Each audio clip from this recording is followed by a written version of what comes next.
Yo, welcome to Pitch Report. I'm Mario. And I'm Amilcar, and you are tuning into part 2 of our 3-part series of the top 25 most important moments in the last 25 years in soccer, according to Pitch Report, aka me and Mario. So our opinions. This is the part 2, which is going to be looking at number 15 all the way up to number 5.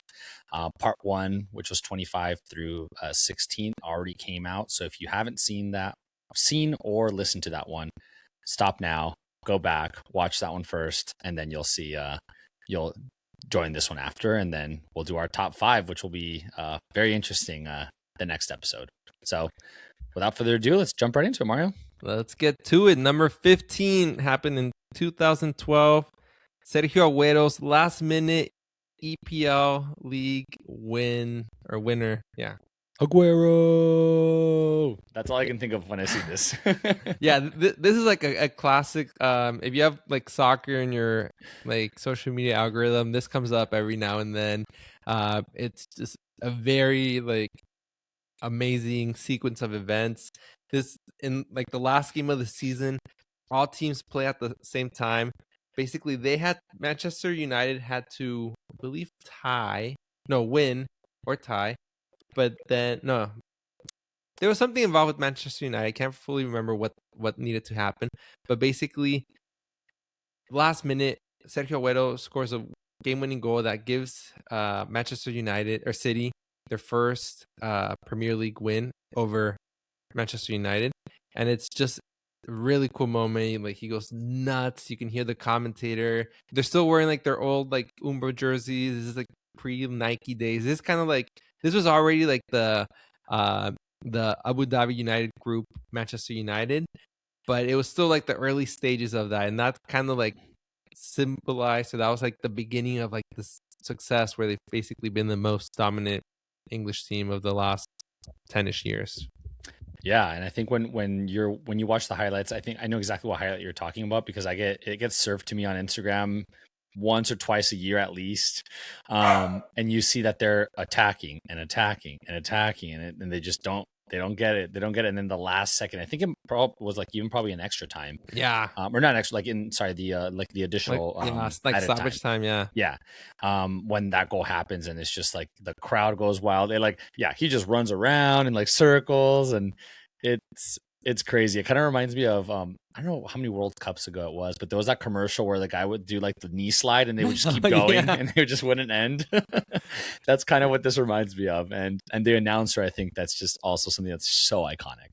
Yeah, that commercial still gets rerun every like major soccer tournament. I saw it recently. I think it was, I don't know what it was, but Hannah, my wife, hadn't seen it before, and she was cracking up at it. Yeah, it's like iconic celebration, iconic commercial. But yeah, like you said, I think this was the start of like the upswing of Man City, and it was just so dramatic. Like you said, last game, last match, the other game had already finished, and it was within maybe minutes or seconds of this being over and them not winning the EPL. And it's crazy to think, because the EPL is like 6-7 months long, right? And to think that it all came down to one game, 1 minute, with a couple of seconds left, and they were able to win it. Yeah, it's a pretty nice goal too. Mm-hmm. But with that, we will move on to number 14. All right, so this one is Bayer Leverkusen's undefeated season, pretty recent in 2024. We saw this 2 years ago. This was Xabi Alonso's first season as head coach of Bayer Leverkusen, and I think it was his first year coaching, just period, in the first division. I think he was coaching second division in Spain in the years prior, and even in the middle of the season. So undefeated. I think we all know how hard it is to go undefeated, but not only for any team to do it, but just a team like Bayer Leverkusen, which is not one of the powerhouses of the German league. You think Bayern Munich, you think Borussia Dortmund, or probably the top two that have dominated probably the last 10, 15 years. And Bayer Leverkusen came in with this rookie head coach, playing this kind of crazy, intense style of football, pressing hard, and kind of took it to them and came out of nowhere and ended up winning the Bundesliga and not losing a match. Yeah, it's insane. It yeah, just to not lose, especially when this is a league that's traditionally run by Bayern Munich in terms of winning the actual league. It was very impressive. And when we were doing research for this episode, I knew Xavi was good, but I didn't know he was so amazing even as a player. He had success basically everywhere he went, and just has essentially carried that success as a player directly into coaching. Hopefully it takes a break at Real Madrid, but It already seems like it has a little bit, depending on who you ask. So, hey, he got off to a very good start, Yeah. and yeah, you can't go undefeated all the time in your first year. Exactly. But I think it's just it's so hard to do. Like it is so hard. It's such a long season. So many different matches, so many opportunities for a loss to come in, and the fact that not only like we were saying, not only just that it's so hard to do for a Real Madrid, a Barcelona, Man United, but for like a team like that to do it is even more impressive. Yeah, imagine like the mental fortitude when you're like 20 games in, you're like, we haven't lost, like we're undefeated, like just like, kind of like letting that and still staying focused. It's just pretty insane. I feel like the stars really have to align to pull something off like that. So this is definitely very impressive. Yeah, and I think something that I had seen with this team was that they were like a lot of kind of castaways or rejects from big clubs. So Bayer Leverkusen had bought them because the club that they were at didn't want them. And now looking back, you see like Florian Wirtz and stuff, and there's some really big name players. But before, when they were on this team or prior to that, they were unwanted, unsigned, and they just kind of Xavi took them under the wing, and then they ended up performing the way they performed, and now they're at all these huge clubs. Yeah, it's just, it's amazing. It's like catching lightning in the bottle in a sense. Mm-hmm. And we can move on to number 13. So Yeah, speaking of catching lightning in a bottle. No, I'd say this is more like a example of sustained success and excellence. And this is the U.S. women's national team winning their back-to-back World Cups in 2019. And I think it was 3 finals appearances because previously in 2011, they were also in the final, lost to Japan in penalties, if I remember correctly. But this was significant one just to win back-to-back World Cups. We don't really see that very often. And then for them to pull it off was one very impressive and in very dominant fashion. And it was also in a time where in 2018, the year prior, the U.S. national team, the U.S. men's national team, didn't even qualify for the World Cup. So you had on one side of the national team one that can't even qualify to the World Cup, and then on the other side of the national team, one that's winning in like very, very dominant fashion. I mean, I think it kind of really, like, unfortunately, maybe took this kind of argument to be able to really lead to equal pay for both the national teams, but you kind of had to have like that big disparity in results to challenge the disparity in pay. But it's just done a lot of like great things for the sport, I would say. Absolutely, yeah. I think this is what led a lot of young women in the U.S. to want to play soccer, right? And crazy how dominant they were. Also, probably helped the NWSL. Now, a ton of American players are playing in Europe, where before a lot of them were just domestic.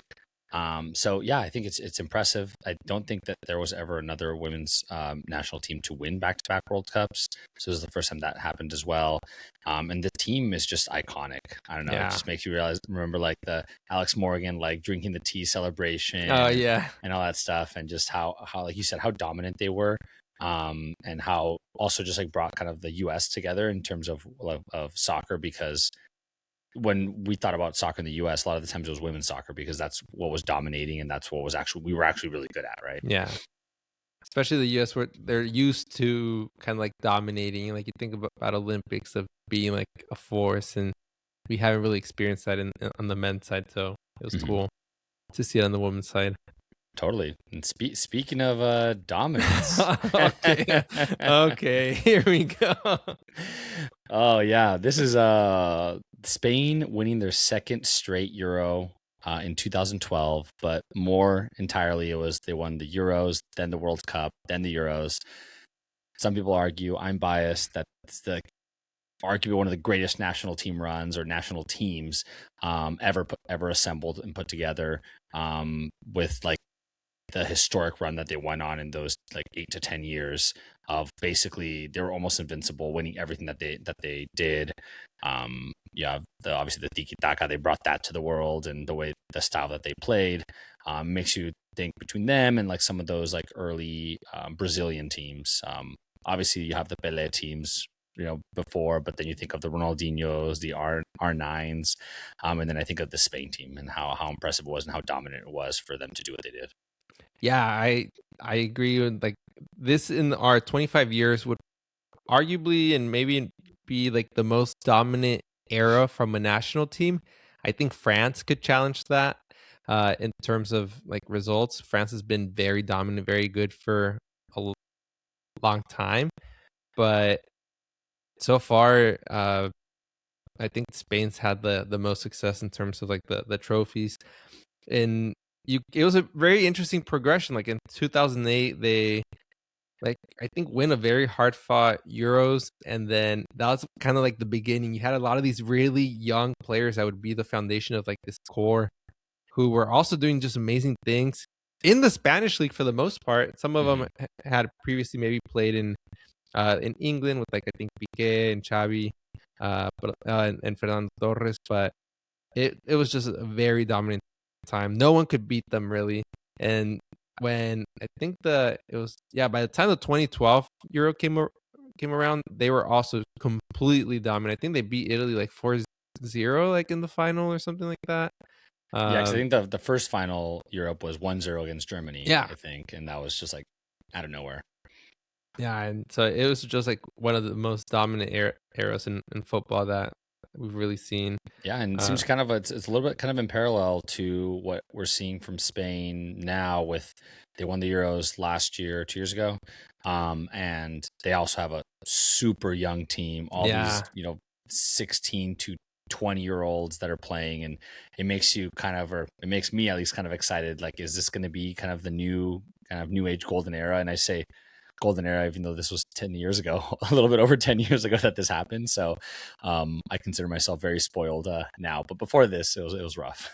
Yeah, I'm sure you're a Spain fan. You're definitely rubbing your hands at what's to come, and it's looking good. And who knows? Yeah, if history's gonna rewrite itself, they got the first marker, like you mentioned, winning the Euro. So next one on the list would be the World Cup, which they were the first European team to win a World Cup outside of Europe. Oh, I didn't know that. Yeah, Interesting. Yeah, previous to that World Cup win, Brazil was the only national team to win outside of the continent. Wow, and now it's been totally different, right? Yeah, it's been Argentina. Yeah, Germany won in South America, so it's kind of just been, yeah. I guess France won in Europe. So, but yeah, so we'll see. And I mean, the way it's looking right now, it looks like someone's gonna do it again for 2026. Yeah. Hey, I guess. Oh, I was going to say continent. I was like, I always think like North and South America. They're obviously two different continents, but I was thinking, maybe South American teams might come through, But yeah, it doesn't look like. I mean, hate to say it, but the U.S., Mexico, or Canada, that'd be tough. But with that, let's move to number 11. Talking about World Cup dominance, we got Brazil. They win their 5th World Cup. This was in 2002. This was kind of the maybe epitome of, at least Brazil's been dominant in football forever. I think we just talked about some of the best eras with Spain. I think we've gone the longest without seeing a very dominant Brazil side in like these past 25 years. This kind of was like the last very big high point that they had. They've had obviously other big wins. They had the Olympics that they hadn't won up until 2016, I believe. But 2002 was just very impressive. They won their 5th World Cup, which just cemented them as like completely dominant. At this point, no one else had even won 4. Since this World Cup win, Italy's come close with 4, and Germany has also gotten their 4th World Cup. Argentina's now 2 behind, but this was just like completely like dominant Brazil side. They went in, yeah, it's very impressive. Yeah, and I think this was the other team that I was talking about right when we were talking about Spain. That was a super dominant team with when you see like Kaká, Ronaldo, Ronaldinho, Cafu, I Robinho, think, was on this one too.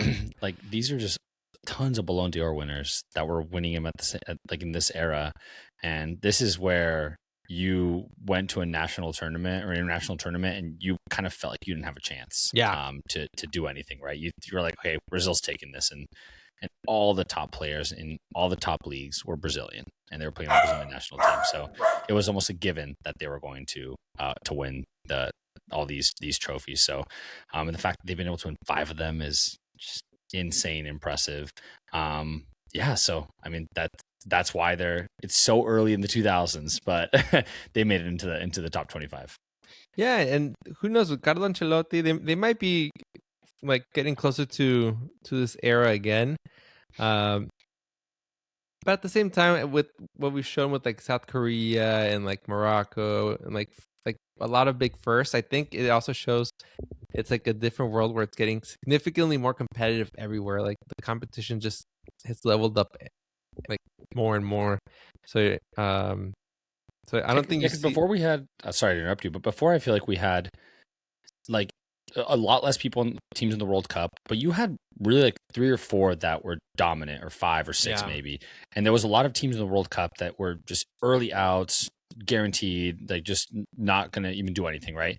And now I feel like you don't really have like those 100% early out, early exits. Like everyone's semi-competitive. Yeah. Anybody can beat anybody. So it's kind of interesting like that you brought that up.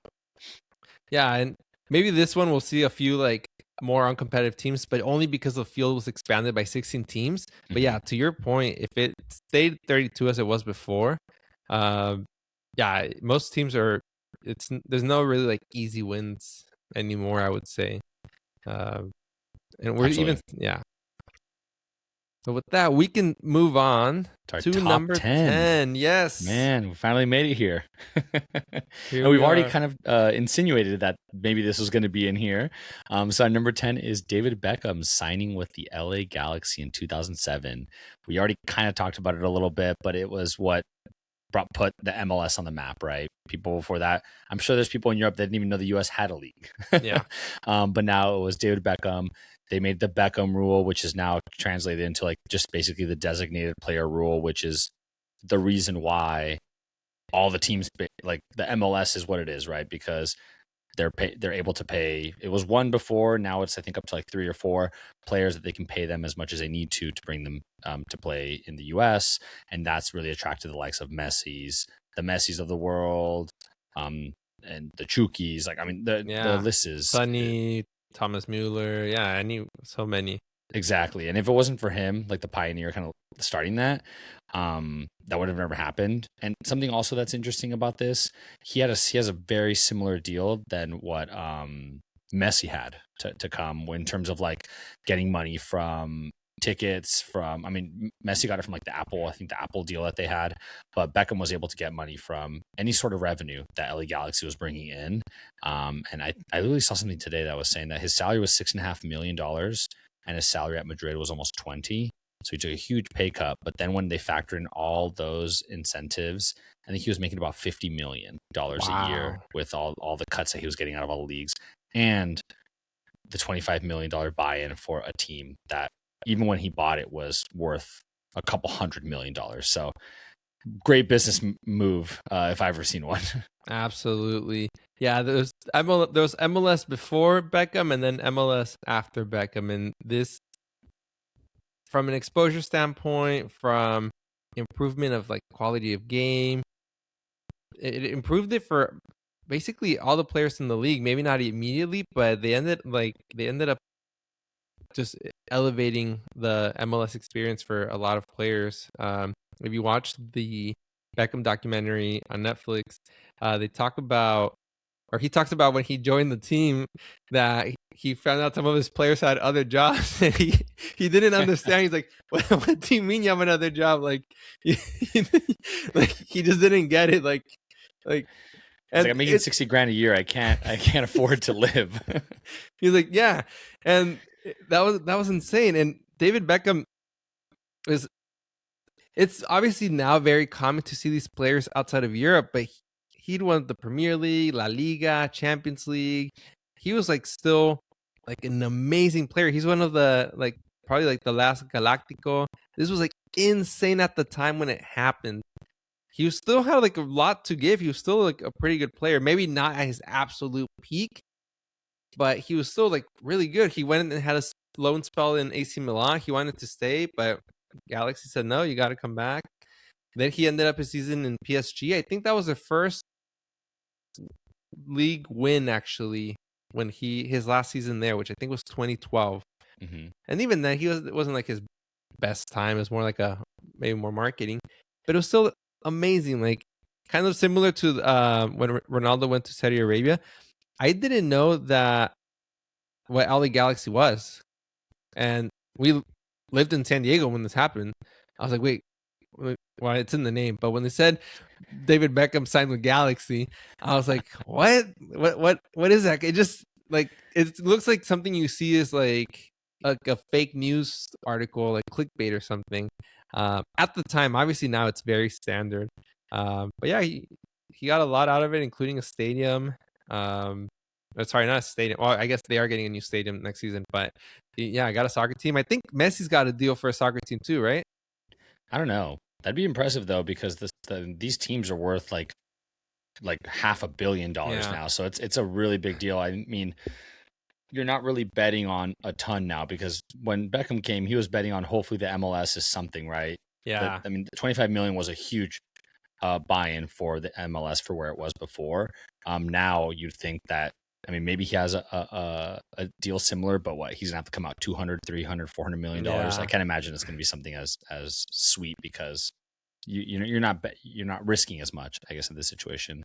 Because before the MLS, really the only big name international player that played here was Landon Donovan. Yeah. Outside of that, most players were in Europe, like you said. Yeah, so definitely a really big moment, and we've seen it. We've got to experience it a lot being here in the States. Mm-hmm. But with that, we'll move on to, for some reason, one of my favorite moments or in this list, and number 9, it's FC Porto winning the Champions League in 2004. And I think like most of us, I like a good underdog story, and this was a really incredible underdog story. La Primera Liga is not like a. Why are you laughing, Amilcar? I'm just sorry. I'm just laughing because you said like we all love a good underdog story, and I was thinking of the video of Parks and Rec where he's like, we all love a good comeback story, and the whole part that comes from that. So that's what was in my head when you were saying that. Sorry.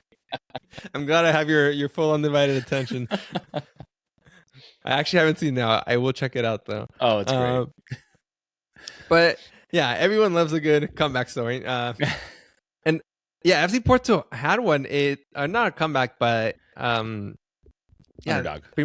Underdog within the Portuguese league. Like it's kind of like a 2-league team for the most part.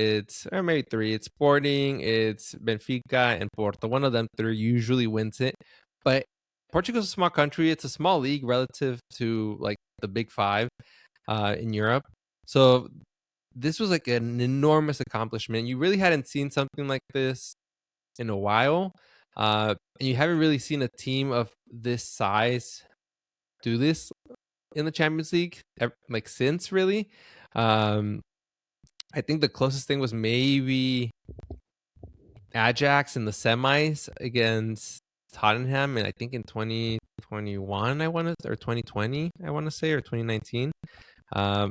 And this was a team that had like really good players. Like Deco went on to play for Barcelona after this, but I think the figure for this team would be their head coach, which was a Jose Mourinho team.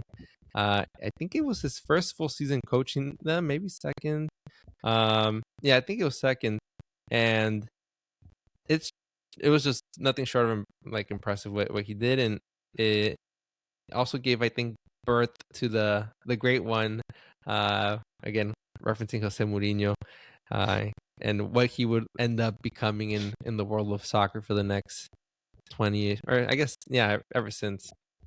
Totally. Yeah, I think echo everything you said. I think this was super impressive. No one had done it before like this, like such an underdog, and I don't think anyone's done it since. It's interesting you said Ajax because I was thinking like, who was the modern day equivalent? And I was like, if Ajax won the Champions League this year, it would be something kind of similar to Yeah, that, where it's like kind of out of nowhere. They're good domestically, but they're nowhere near top in the world, right? Or in the world, sorry, in Europe. And then all of a sudden coming out and beating some really good teams to get to where they got. So crazy that's number 9 because this could easily be a top 5 impressive moment. yeah. And there's a documentary that you can find online called, I don't think it's just like a free link, but it's How to Win the Champions League, I think it's called. And there's like a really good like 50-minute episode that basically chronicles Porto's win in the Champions League. So it's definitely worth the watch. I'm shocked it's not on Netflix, man. I feel like Netflix buys the documentary rights for every big event or every big news story. Yeah, it's produced out of the UK. I think it might be like a BBC thing or something like Mm. that. And they have a few. I think they might have one on Real Madrid too, and they have one, I think, on just on Jose Mourinho himself, Oh wow. actually. Yeah, and they can talk about Inter and everything. So definitely worth the watch. Yeah, and with that, we'll go to number 8, one of my favorite ones. Once again, how it's number 8, I don't know, but it is Real Madrid winning their third straight Champions League. They won in 2016, 2017, and 2018. Similar to the Spain run, I think it was one of the most dominant runs for a club team. The difference I would say here is that they only won 3 straight Champions Leagues. They didn't win 3 straight La Ligas. They didn't win 3 straight Spanish Super Cups. Like it was just Champions League. And this is like the era where if you were playing Real Madrid in the Champions League, you kind of felt like you were just not going to win. Whether it was a comeback, whether it was domination, you just felt like whatever was happening midweek or sorry, like on the weekend or in La Liga and all of the tournaments, it didn't matter how they were playing. When the Champions League came on, and it was like when the Champions League hymn came on, it was just like a totally different team, and there was domination. Yeah, this was like a Real Madrid team that they, in a way, like they had like the cheat code to the game or something, where you mentioned they weren't always like the most dominant or in their best like moment, but they just found ways to win. Like it would somehow they would make it happen. And yeah, no one's dominated Champions League, I think, ever like Real Madrid. And if you go back in like the history books, other teams have won like 3 in a row. But the world of football is in a completely different place now than it used to be, I think. Yeah, no one's won it in the 90s. format that they had done. Yeah. And I think another team that won it 3 straight, I think it might have been Real Madrid, but like in the 40s or something. Yeah, something exactly. Crazy, where there was not that many teams. It was basically 2 playoffs and you win it, you know? Yeah, being in like the hyper competitive like world of football now, this is truly amazing. And they kept doing it, like not another 3 in a row, but there were more to come after that. I think after you guys went from like 11 to like 4 and 5 years. I think yeah. we lost 2019 and then 2021 again. Yeah. Was 2020 the Ronaldo Chilena against Juventus? No, it's 2018. So this is Noodle Hair Ronaldo. Okay. He's like that guy Noodle Hair Ronaldo was a different beast also. That guy was just scoring goals after goals after goals. And you got Hakimi in the front row there. Man, this team was just so stacked from young kids to like older people. And this was also the midfield that kind of dominated when you had Luka Modric, Casemiro, Toni Kroos, and they basically dominated the midfields for those, probably 10 years ish. Wow. And I think that Ronaldo goal would probably, if we made a top 25 goals in 25 years, that's probably one. And the Zidane like reaction is almost just as good. But yeah. Yeah, he's just like, can't believe it. And this is also, I think we mentioned, but a lot of rookie head coaches. I think this was Zidane's first time coaching. I mean, obviously, we're talking about 3 years that he won it, but the first year that he won it was his first year coaching, which is also just kind of crazy to think of. Yeah. You know what's sweet about the picture too that we have for this or this slide?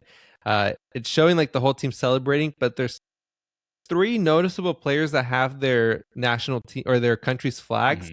Hakimi, Keylor Navas, and Modric, and all of them would go on to do very like historic things for their respective countries. Keylor Navas had already done it when Costa Rica made it to like the quarterfinals in the World Cup, and then Modric took Croatia later that year to the World Cup final, and we had semifinals, the World Cup after that. Yeah, so, well, yeah. And who knows what he'll do this upcoming one? And Hakimi, we had him on this list. Yeah, so it's very, very cool.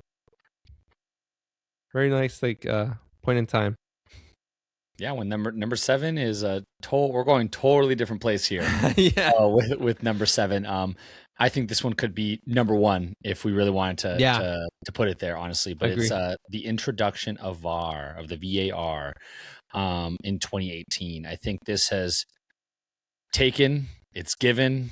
People like it, people hate it, but it's here to stay, right? There's been variations on when it's been used, a lot of offside stuff. I think it's changed the way a lot of teams play soccer. Makes me think of Barcelona's high line and how they can kind of get away with it because there's VAR and they're 1 millimeter offsides and you're offsides, right? It's taken a lot of goals away and given a lot of goals. The negatives, I think we can all say it's like a penalty, a handball that maybe is like something that you were just going to play on. You never don't think anything of it. Now you replay it, in one frame, it looks like you hit it. Then now it's a penalty.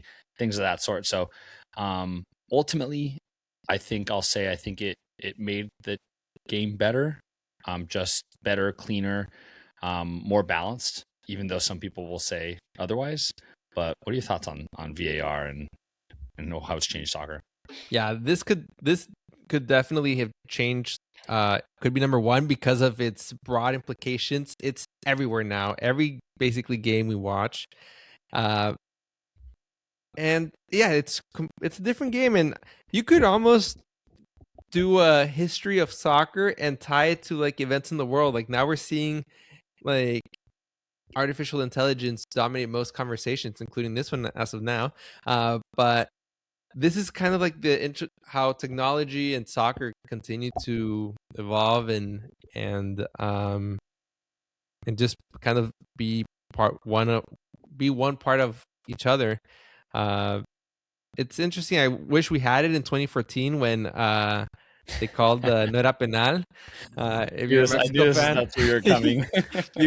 you know what I'm saying. Mm-hmm. But yeah, even in the short, like 7, almost 8 years now with VAR, it's evolved the way it's like perceived. Kind of like what you're talking about, like the handballs and stuff. I think now there's a little bit more leniency where it was an intentional movement, because initially I think any sort of like, if you frame anything like you mentioned, it looks very intentional, but the human eye wasn't really meant to see things that quickly. So now I'm liking the approach where they're kind of using it as an art science type of way, like, but some people don't like it. Some people want it to be like rigid and it's either in or not. But I like how they're being a little bit more, you could say, lenient with like the handball type situations. And even now they're revisiting like the offside rules too. But I think it's because of the VAR. If it wasn't for VAR, I don't think you need to revisit that. But now they're saying like the full body has got to be in front of the last defender for it to be offsides, because you're having so many. It's like, well, my big toe was offside, so those are such BS. Exactly. Yeah, or like little like elbow or like yeah. Where you're like the spirit of the law isn't there, right? Because the whole point of being offside is for someone to just not sit there, right? It's not for you to be exactly right with them. And that's why it wasn't an issue before, because if you were close enough, even like half a body length, the human eye wasn't going to see that. And that was the point. You just got to be close enough. Now it's a millimeter offsides Yeah. and your goal is given up. Yeah. And I will say for VAR, it's only been around like 7, 8 years. But for me, I feel like I can't remember soccer without it. Even though I Yeah. just referenced 2014 World Cup, but I feel like it's just a part of the game now. Yeah, so normalized to Yeah. have that, and now I feel like we go to the SDFC games, and where you hear people, oh come on, have VAR check that, VAR do this, VAR that, so they're calling for replays too. The fans are. Yeah, exactly. So yeah, this is definitely a very interesting one, and it's still a still evolving one too. Mhm. But with that, we're going to finish off this list with number 6. All right, so this is a pretty impressive one. So now we're splitting hairs. It's kind of interesting because everyone that we're doing ever since like 8 or 9, I'm thinking this could be like a top 5. Like how did we decide? Like split the hair to make Greece winning the European Cup, in 2004 be number 6. Because this is arguably the comparable to Porto winning the Champions League, Yeah, but at a level even crazier than that, right? Like double as impressive as that, because you think the best European or the best teams come from Europe, most of them. So winning the European Cup is almost like a junior World Cup, right? You yeah. almost won the World Some Cup, and say having some in Europe say it's harder to win the World Cup. right, because all the groups are European teams that you're playing against, Yeah, and yeah, it's super competitive, and you can probably get into more of the stats because I know you know them on this one, but they were super low ranked, right? And they ended up upsetting so many teams, and on their way to winning it. yeah. This is just like you mentioned, very impressive feat. We've talked about a lot of like underdog stories, but this was a team that on paper and on the field, honestly, wasn't like that great, and they win the World Cup final kind of in the way that Portugal did. They beat Portugal, the host, 1-0. This was with the Cristiano Ronaldo. And basically going to this game, I had a tour guide in Lisbon like tell this story that they were like getting ready to celebrate the first Euro win. They had this Mr. Cristiano Ronaldo. They were going to win. They had Figo. They had Deco. They had, I think, Paletta. They had just an amazing team. And Greece stunned them with a 1-0 win.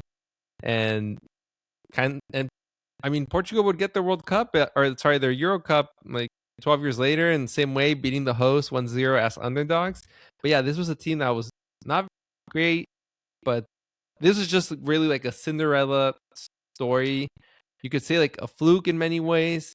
Uh, my, my understanding is that they won every game 1-0, and I believe every goal came from a set piece as well. So like I'm telling you, this was not a team that was like, it's impressive. They still had to win. They had to beat the teams. But I believe they made out of the group stage because they tied every game or something like that. And then so they were like not impressive, but Yeah, they were able to finesse they found a a way to Euro. win. Yeah. Yeah, Basically, you they got to they defend found pretty a hard then too. yeah. And I'm sure if you're listening in Greece, you're like, no, this should be number 1 on the list. But yeah, this is just like nothing short of amazing. Yeah, I was gonna say this would be like if Mexico won the Copa America, but that makes sense in some ways. Like you could see it happening. This is like just very like you don't, especially back then, where I think when I say back then, it was still before we started seeing like this more like hyper competitive landscape that we do now. So just a very amazing story. Yeah, and I think that's like the perfect way to round out the last one that we're going to be going over today. It makes you think like the top 5, man. That's going to be very interesting, potentially. Yeah, we What might that's going upset to some be. people. Exactly. Because like you said, this could have been one. The last 4 or 5 could have been one. But this is exciting. This is the part 2. We have one more part to this where we're going to go number 5 all the way through what we think is the top moment in the last 25 years. So yeah, thanks so much for joining us. We really appreciate being part of your day, talking soccer and hanging out. Remember, find us on Instagram and X at _the pitch report. And I'm Amilcar. I'm Mario. All right, bye. Bye.